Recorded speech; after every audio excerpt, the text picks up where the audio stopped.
Hapunten abdi pangintennya dari segi pembicaraan dicampur Sunda sareng Indonesia. Margi abdi mah asli orang Sunda, asli orang Tangkil, matakna moal pas di bahasa Sunda. Upami tos kaluar di Tangkil panginten abdi bergelut di perusahaan atau abdi naon pasti kadang menggunakan bahasa Indonesia sakali. Matakna ayeuna pas dinu pertemuan ieu abdi nyuhunkeun hapunten pisan dicampur adukeun. Namun da teu sawiosnya da tadi ge anu ieu pembawa acarana kan assalamualaikum warahmatullahi wabarakatuh. Sampurasun kita sudah membawa bahasa Sundanya sudah dibawa. Kita orang Sunda harus mengangkat budaya kita sendiri ya orang Sunda tersebut. Jangan sampai kita kalah di mana-mana ya. Tetap orang selaku orang Sunda harus bangga bahwa orang teh orang Sunda yang budayanya itu sekarang alhamdulillah sudah diangkat lagi oleh Kang Dedi ya. Sudah diangkat lagi alhamdulillah, kita punya pimpinan orang Sunda sehingga budaya Sunda itu diangkat kembali. Jadi itu parum ya budaya Sunda. Nama saya Dik Dik Saputra. Saya tinggal di R18 Ibu Bapak. Kebetulan saya sekarang menjadi ketua ranting Partai Demokrat Kelurahan Jugor Tengah. Ya, selanjutnya saya ucapkan terima kasih kepada Bapak Haji Sugianto Nangolah SHMM. Beliau kebetulan Bapak Dewan 3 periode ya, yang mana Bapak Dewan ini alhamdulillah dicintai oleh semua konstituennya, makanya sampai dapat 3 periode. Ya mudah-mudahan kedepannya juga bisa melaju ya ke DPR RI.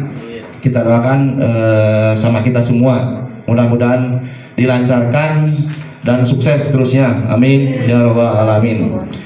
Saya ucapkan terima kasih kepada rekan-rekan dari Partai Demokrat, dari DPC, terus dari PAC, dan dari ranting, semua ranting yang ada di Kecamatan Cimahi Tengah, yang mana beliau-beliau sudah bisa menghadiri acara ini. Jumlahnya ada 120 orang. Jadi anggota Dewan Provinsi Bapak Ibu sekalian itu ada 120 jumlahnya. Tersebar di 15 daerah pemilihan. Ada 15 dapil. Jadi Jawa Barat ini ada 15 dapil. Anggota dewannya ada 120. Nah, kita ini dapilnya Jabar 1 Bandung Cimahi, Pak. Nah, ada Jabar 2 Kabupaten Bandung, Jabar 3 Kabupaten Bandung Barat, Jabar 4 Cianjur, sampai 15 dapil. Nah, setiap dapil itu ada jumlah anggota dewannya. Nah, dapil Jabar 1 untuk anggota dewan provinsinya itu ada 8. Tapi untuk dewan ininya Pak, pusat DPR RI-nya ada 7. Lebih sedikit ya. Kalau di provinsi ada 8 orang, itu ada dari Demokrat saya, ada dari PDIP, ada dari PKS, ada dari Gerindra, Nasdem, PKB, itu partainya yang ada dewannya. Satu-satu itu. Cuman yang 2 PKS. PKS itu ada 2 wakilnya, Jabar 1. Ya. Jadi biar ribet. Nah, kalau DPR RI itu ada 7, Demokrat dapat 1. Begitu juga partai PKS 1, yang 2 Golkar. Golkar dapat 2 Pak, wakil DPR RI. Yang lainnya 1. Jumlahnya ada 2. Jadi biar Bapak Ibu tahu ya, jangan sampai Bapak Ibu udah milih tapi nggak tahu siapa sih wakil di DPR RI, siapa wakil di provinsi, ya kan? Harus tahu. Nah, kalau di Kota Cimahi jumlahnya kalau nggak salah itu ada 45 orang anggota Dewan Cimahi. Jadi itu wakil kita sekarang yang duduk, yang sekarang sedang menjabat. Jadi jangan sampai bapak-bapak rugi kalau udah milih nih, tahu-tahu udah kepilih nggak ketemu. Nanti 5 tahun ke depan baru ketemu lagi. Jangan seperti itu. Ya nggak boleh. Nah, dewan itu wakil rakyat harus dekat. Jika perlu bapak kalau ada apa-apa gampang hubungi. Itu yang paling penting ya. Maka dari itu di dalam tas sembako itu Pak, sengaja saya kasih kartu nama saya Pak. Ada nomor telepon saya, ada alamat rumah saya. Tujuannya apa? Agar Bapak Ibu tidak susah mencari saya. Kenapa? Karena saya yakin betul nanti Bapak Ibu pasti akan ada pentingnya, akan ada perlunya, terutama nih masalah sekolah. Kalau mau nyekolahin anak masuk sekolah, kadang-kadang banyak problem. Nah, Bapak boleh menghubungi saya, ya. Makanya tujuannya dekat, tahu itu supaya bisa sama-sama bisa menolong Pak. Bapak jadi tidak kehilangan jejak. Bapak Ibu sekalian saya hormati, hari asuransi ketenagakerjaan. Ya. Jangan hanya dapat BPJS Kesehatan. Udah ada belum yang dapat BPJS Ketenagakerjaan sini? Oh, baru Pak RT Pak RW ya? Nah, nanti semua akan dapat. Kenapa? Karena kami sudah sepakat dengan KDM akan dianggarkan tahun ini itu 1 juta. 1 juta tenaga kerja informal yang akan segera kita berikan asuransi kerja. Makanya ini penting, perda ini harus disimpan. Nanti setelah Bapak dapat asuransi, Bapak udah tahu hak-hak Bapak tuh. Ya, penting ini. Ini perda sangat penting, dan perda ini akan dibutuhkan sekali oleh Bapak dan Ibu. Ketika Bapak dan Ibu nanti sudah mendapatkan asuransinya, maka Bapak Ibu udah tahu aturan-aturannya. Ya. Jadi yang belum ngedownload harus download nih ya. Nanti kalau linknya dibagikan ya, biar tahu. Kenapa? Karena ini sengaja saya sosialisasi sekarang. Saya fokuskan kepada asuransi ketenagakerjaan. Karena saya melihat banyak sekali masyarakat sekarang ini belum dapat asuransinya. Padahal perdanya itu dari tahun 2023. Sekarang tahun 2025. Sudah 2 tahun berlakunya itu. Tapi masyarakat buktinya masih banyak yang belum dapat. Nah, dengan Bapak tahu, nanti Bapak akan berusaha agar dapat kan? Karena saya yakin bahwa Bapak selama ini nggak tahu ya, belum tahu ya. Nah, makanya sekarang kalau udah tahu, Bapak nanti bisa berusaha agar dapat ya. Itu yang paling penting. Jadi, nah perda di Jawa Barat ini Bapak Ibu sekalian, dari tahun 57 DPRD berdiri sampai tahun 2025 ini perda kita tuh lebih dari 600 Pak. Banyak sekali. Ini salah satu nih. Salah satu perda nomor 5 tahun 2023. Yang lainnya tuh ada 500-600 perda. Nah sekarang semenjak saya ditetapkan sebagai pimpinan Bapak Perda, saya sekarang sedang mengevaluasi Pak. Jadi perda yang 600-an itu sekarang sedang saya evaluasi. Kenapa? Karena perda ini zaman Belandanya nih, ya kan, zaman dahulu sekarang gitu. Nah sekarang kita evaluasi perda mana saja yang perlu direvisi, nanti kita revisi. Perda mana saja yang perlu dicabut, yang tidak yang tidak bisa mengatur lagi, yang sudah expired akan kita cabut. Dan perda mana saja yang tetap kita akan undangkan. Ya. Nanti saya sedang mengevaluasi Pak. Sekarang tim dari Unpad, saya meng-hire para profesor-profesor agar mengevaluasi semua perda ini. Tujuannya apa? Tujuannya agar perda yang ada ini betul-betul ada manfaatnya buat masyarakat ya.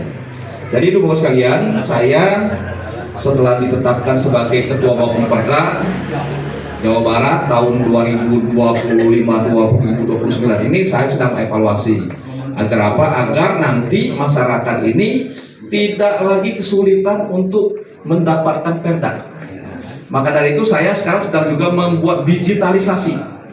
Nanti perda ini setelah dievaluasi kita buat digital, secara digital, agar Bapak Ibu bisa mendownload dari rumah. Masyarakat yang ada di kampung-kampung, di daerah dimanapun dia berada, asalkan ada internet, dia bisa mendownload, dia bisa dapat perda itu. Ya. Kenapa masyarakat harus tahu perda? Karena supaya masyarakat tahu hak dan kewajibannya Pak. Nih Bapak suruh taat kepada aturan, tapi Bapak tidak tahu aturan gimana coba? Harusnya masyarakat itu tahu dulu tentang aturan itu, baru dia bisa taat. Nah maka dari itu alhamdulillah, mudah-mudahan tahun depan evaluasi yang saya lakukan selesai dan bisa digitalisasi, Bapak dan Ibu dari rumah nanti sudah bisa mendapatkan peraturan daerah. Kenapa Bapak dan Ibu harus tahu perda coba? Ada yang tahu? Kenapa coba? Kenapa? Perda adalah untuk mengatur agar kita dapat bertata negara dengan baik. Kemudian yang kedua, menurut saya boleh Pak, bahwa perda itu tidak menjamin akan mulus. Ingat, kita akan menghadapi tantangan, hambatan, gangguan dan ancaman. Buktinya Pak Sauro ini kan diancam. Ya. Jadi dalam hal ini, tolong nanti mungkin Bapak bisa menyampaikan alat kelengkapan apa aja yang diperlukan oleh anggota dewan supaya kita tidak abuse of power di lapangan. Kemudian apakah nanti Bapak mampu kapan Anda Bapak sebagai decision maker sekaligus selaku eksekutor sehingga tidak hal yang tadi seperti kemarin tidak terjadi di bulan kemarin. Jadi kalau soal ini saya juga ini kan hanya lipstick saja Pak, belum tentu bisa berjalan mulus kan. Nah, bagaimana nanti trik-trik Bapak selaku ketua DPRD, apalagi Bapak ketua badan pembentukan, jadi harus betul-betul confirm dibicarakannya di forum itu. Tentu saja, jangan sampai nanti yang blunder di masyarakat sendiri. Contoh kemarin yang K3 kan jelas itu Pak, hanya 275.000 jadi 6 juta. Bagaimana? Seorang wamen 275 rupiah untuk K3 sampai harganya 6 juta. Mungkin Bapak bisa kasih gambaran. Terima kasih Pak. Ya, terima kasih, bagus Pak ya, keterangannya. Jadi gini, saya berjelas. Kenapa masyarakat harus tahu Perda ini Pak? Yang pertama Pak, Perda itu isinya pemberdayaan. Beda Perda itu dengan undang-undang. Kalau undang-undang isinya larangan, ancaman, hukuman, itu isinya. Tapi Perda ini Pak, pemberdayaan. Jadi masyarakat kalau dia tahu Perda, maka dia itu sebenarnya bisa mengusulkan bantuan kepada pemerintah. Kenapa? Karena Perda itu menjadi dasar hukum. Dasar hukum untuk memastikan masyarakat bisa mendapatkan bantuan pemerintah. Itu sebenarnya. Jadi nih contoh nih, Perda nomor 5 tahun 2023. Ini bisa dijadikan dasar hukum. Ketika kita minta bantuan tentang ketenagakerjaan kepada pemerintah, karena ada Perda sebagai dasar yang legalitas secara formal yang diatur, yang pemerintah tidak boleh menyepelekan. Ketika pemerintah tidak merespon apa yang diusulkan masyarakat, sedangkan dia mencantumkan dasarnya adalah Perda, maka berarti eksekutif itu, dalam hal ini gubernur, itu melanggar Perda dia buat sendiri. Ya Pak ya? Nah ini penting Pak. Jadi kecerdasan kita, masyarakat dalam hal supaya memperjuangkan hak-hak dia. Kenapa? Karena APBD itu Pak, pendapatan negara, pendapatan daerah, itu uang rakyat Pak, uang orang bayar pajak. Berhak dong masyarakat memohon uang itu. Nah, supaya dia ada kepastian, ada aturan.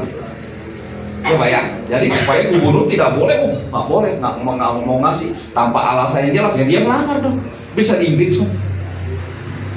Itu, jadi ini kepastian Pak. Kami membuat ini untuk kepastian. Kenapa?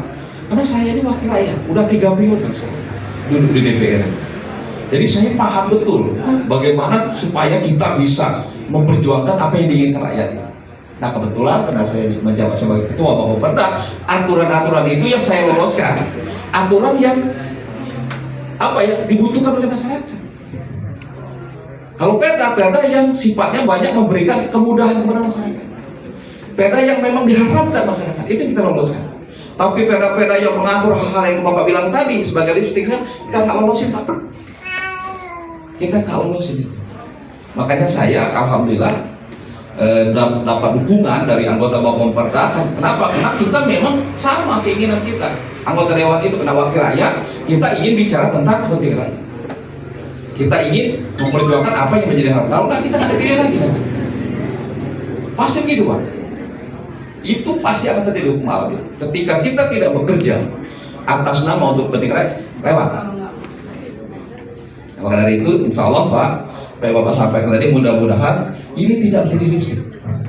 Kenapa? Kemarin Gubernur KDM itu sudah menyepakati untuk anggaran di perubahan ini Pak, kita anggarkan 1 juta tenaga kerja informal, bukan formal Pak, informal yang akan dapat asuransi 1 juta. Nanti di anggaran 2026 kita anggarkan lagi 3 juta untuk terus supaya semua pekerja informal yang jumlahnya ada 14 juta, pekerja informal itu ada 14 juta Pak, itu bisa dapat asuransi. Itu tujuannya. Boleh tambahkan lagi? Boleh Pak. Biar agak hidup. Ya. Bagaimana nanti posisi Bapak selaku ketua DPRD kan yang bertanggung jawab terhadap konstituennya di Bapak, apabila nanti bertentangan antara Perda selaku eksekutif, Bapak yang selaku legislatif yang mengesahkan, itu nanti akan berbenturan, Bapak akan pilih ke konstituen Bapak atau miring ke eksekutif? Pertanyaan saya itu aja. Oh iya enggak, justru kan yang kami perjuangkan ini Pak. Kenapa ini baru kemarin kita bilang baru 1 juta? Tahun depan kita minta 3 juta Pak. Artinya apa? Artinya kita bagaimana caranya perjuangan kita agar semua masyarakat yang bekerja informal ini dapat Pak. Kebahagiaan semua. Itu target kita. Yang memang kemampuan daerah ini masih belum Pak. Kita akui APBD kita kecil. Jawa Barat itu Pak, APBD-nya sekarang 36 triliun setahun. Kalau kita bandingkan dengan DKI, Jawa Barat itu 36 triliun itu Pak, jumlah penduduknya 54 juta. Kita ini DKI Pak, jumlah penduduknya hanya 11 juta, APBD-nya 98 triliun Pak. Kita jauh ketinggalan. Itu persoalannya sebenarnya. Makanya DKI itu duitnya banyak. Nah kita ini makanya saya kemarin dengan Pak KDM sepakat bagaimana supaya BUMD kita yang ada 41 ini bisa mendapatkan keuntungan agar bisa membangun Jawa Barat. Karena siapapun gubernurnya kalau nggak ada uang, bagaimana cara membangun Jawa Barat? Boleh dia punya ambisi, punya keinginan, tapi kalau uangnya nggak ada, coba. Nah itu, jadi kondisinya seperti itu, Pak. Kondisinya sekarang, ayo kita dengarkan sekarang tandanya ya. Coba dibuat.